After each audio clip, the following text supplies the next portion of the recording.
SSLCയിലെ final exam ഇന്നാണെന്ന് വിചാരിക്കാം. നിങ്ങൾ ഇന്ന് പോയിട്ട് നിങ്ങൾക്ക് അറിയുന്നത് വെച്ച് എഴുതിയാൽ എത്ര A+ കിട്ടും? ഒരു A+ IT അൻസാർ വക കിട്ടിയെന്നറിയാം. ബാക്കി എത്ര A+ കിട്ടും? 10 A+ ഫുള്ള് കിട്ടുമോ? അല്ലെ 7 A ആണോ? അല്ലെങ്കിൽ ഒരു 4 A+, 3 A, 2 B, 4 C ഒക്കെ ആണോ? എന്നാണെങ്കിൽ നിങ്ങളുടെ സത്യാവസ്ഥ നിങ്ങൾക്കറിയാതെ നിങ്ങളുടെ റിയാലിറ്റി അത് നിങ്ങൾക്ക് കമൻറ്റ് ചെയ്യാം. ഇപ്പം തന്നെ കമൻറ്റ് ചെയ്യാം. മക്കളെ, നിങ്ങൾ എന്ത് ആണ് കമൻറ്റ് ചെയ്യുന്നത് എനിക്ക് അറിയേണ്ട ആവശ്യമില്ല. എന്താണെങ്കിലും ഒരു കാര്യം ഞാൻ ഗ്യാരണ്ടി തരാം. നിങ്ങൾക്ക് ആക്ച്വലി നിങ്ങളുടെ പബ്ലിക് എക്സാം അല്ല, നിങ്ങളുടെ മോഡൽ എക്സാം കഴിയുമ്പോഴേക്കും നിങ്ങൾക്ക് എന്തായാലും നിങ്ങൾ താഴെ എൻട്രി ചെയ്തായിരിക്കില്ല കിട്ടുക. അതായത് അതിൽ A+ കുറയില്ല, A+ കൂടുക മാത്രമേ ഉള്ളൂ.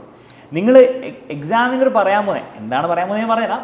ആ പറയാൻ പോകുന്ന കാര്യം നിങ്ങൾ കറക്റ്റായിട്ട് ഫോളോ ചെയ്താൽ നിങ്ങൾക്ക് മോഡൽ എക്സാമിൽ തന്നെ, പബ്ലിക് എക്സാം വരെ വെയിറ്റ് ചെയ്യേണ്ട ആവശ്യമില്ല, അതിൻ്റെ മുൻപ് തന്നെ നിങ്ങൾക്ക് എന്താണ് മുഴുവൻ A+, ഫുൾ A+ നിങ്ങൾക്ക് ഉറപ്പ് തരുന്ന ഒരു കാര്യമാണ് നമ്മൾ പറയാൻ പോകുന്നത്.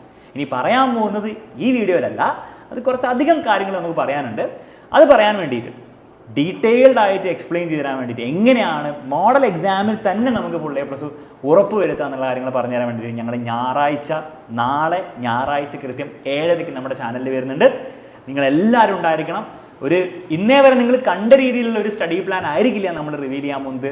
ഇന്നേ വരെ കണ്ട രീതിയിലുള്ള ഒരു പുതിയൊരു സീരീസ് ആയിരിക്കില്ല നമ്മൾ റിവീൽ ചെയ്യാൻ പോകുന്നത്.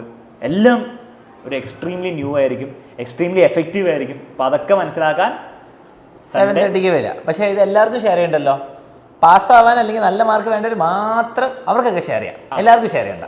പഠിക്കാൻ ആഗ്രഹമുണ്ട്, മാർക്ക് നേടാൻ ആഗ്രഹമുണ്ട്, അങ്ങനെ എല്ലാവരും ഈ ലൈവ് ഉണ്ടായിരിക്കണം. നിങ്ങളെല്ലാവരെയും ഇത് അറിയിക്കണം. അപ്പം നാളെ വൈകുന്നേരം 7:30 നമുക്ക് കാണാം.